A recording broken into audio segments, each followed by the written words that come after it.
Okay guys, I'm just quickly going to read through the statement given on question 6. In the diagram below, A and B are the x-intercepts of the graph of f of x, which is x squared minus 2x minus 3. A straight line G through A cuts f at C, where x is 4 and y is 5, and the y-axis at a point where x is 0 and y is 1. M is a point on F, and N is a point on G, such that MN is parallel to the y-axis. MN cuts the x-axis at T.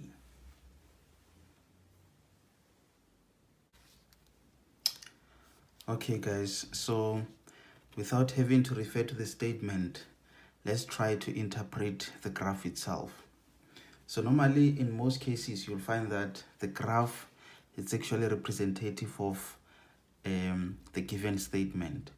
So in most cases you'll be given a statement and then followed by a graph with almost all the information which is given in the statement. So let's just make an assumption that we're not given the statement that I just read and try to interpret the graph itself.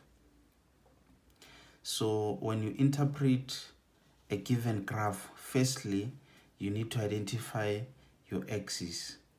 So in every graph, you've got two axes, which is x-axis and y-axis. When you get to tertiary level, that's when you introduce the third axis, which is known as the z-axis. But at this stage, we only focus on two axes, which is the x-axis and the y-axis. So on our graph, we've got the y-axis. We also have our x-axis. So all of the graphs will be based on these two axes. So you shouldn't be confusing either a straight line or just a line with these axes. So the first graph that we can identify, it's a parabola. So this is our first graph that we notice on the graph, and it's a parabola.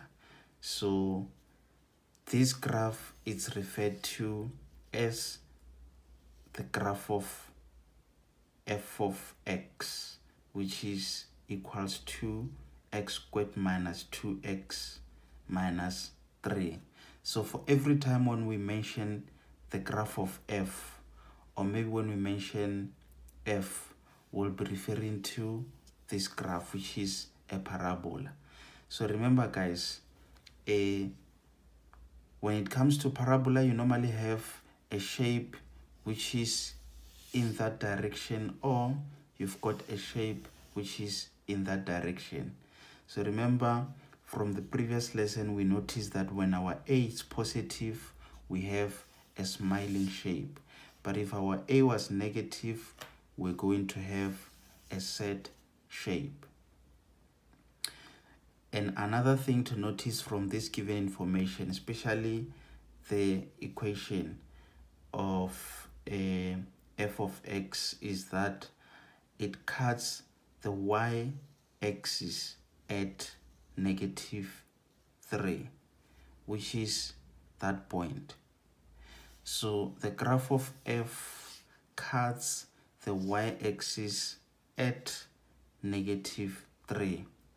So the most important thing that you need to notice about a parabola is the fact that your a is positive, you therefore have a smiling shape.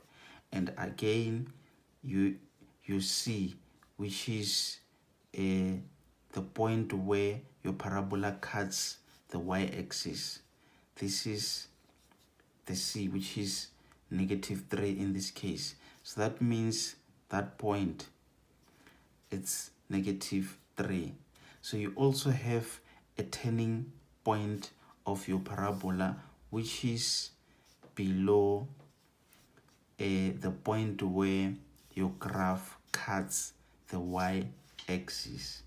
So in order for you to get the x value, that x value of the turning point, you know it's halfway between the 2 points where your parabola cuts the x-axis.